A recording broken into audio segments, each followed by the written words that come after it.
Housing is something that many games promise and that you want to have in a lot of games. And we wanted to have it too. Albion is about building things up, and building your own house is a big part of that experience. However, we were never happy with just having a house that is decorated, that has no purpose but to be beautiful. And therefore we developed the Laborer system. The Laborer system fills your house with life, it fills it with purpose, gives you something to do with your player house.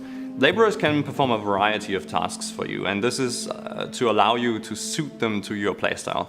So if you're a gatherer, you probably want to fill your house with gathering laborers. People who cut wood or gather stone or gather iron ore. To give a task to a laborer, you will need to give him a journal.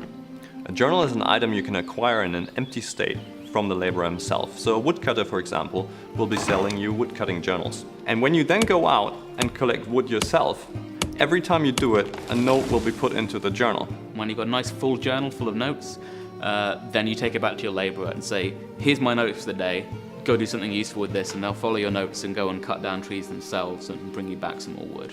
You probably want to pick a laborer that matches the kind of things that you normally do in the game. So if you do a lot of gathering, like you cut a lot of trees down, a wood-cutting laborer would be really good for you, a lumberjack. If you mine a lot, you want a mining type laborer. If you craft, there are crafting laborers, and if you spend a lot of time, hunting the various factions in Albion, you can hire a mercenary laborer who will do that for you as well. Laborers level up by performing tasks. The more tasks they do, the more experience they will gain, and once they've gained enough experience, they will be ready to level up. By upgrading your laborers, they will perform better, they will give you more resources for each task you give them, and they will be able to give you better resources. Leveling them up, however, comes at a cost. They will rise in their expectations, they will just require better furniture, better decorations to be happy, because they now feel they deserve it. Much like in real life, you need to keep your workers happy in Albion Online.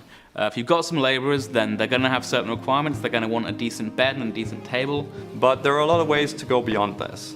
So, for example, by placing trophies which are specific to the laborers' interests, you can increase their happiness.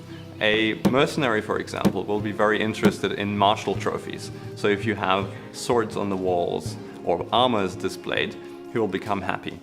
A woodcutter will be more interested in samples of woods or small saplings that you place in the house.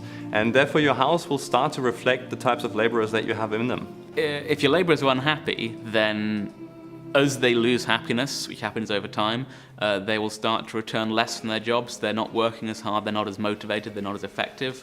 And below a certain point, they just won't work for you anymore. They'll stay in your house, but they won't go out on jobs because they're just not getting a good night's sleep and they don't feel up to it. One of the interesting things about the way the laborers are set up is that they can't just replace you doing work yourself. If you're not doing anything, you're not filling journals, then the laborers can't work without your notes. So it's not just a passive income source, it's a multiplier on what you're already getting.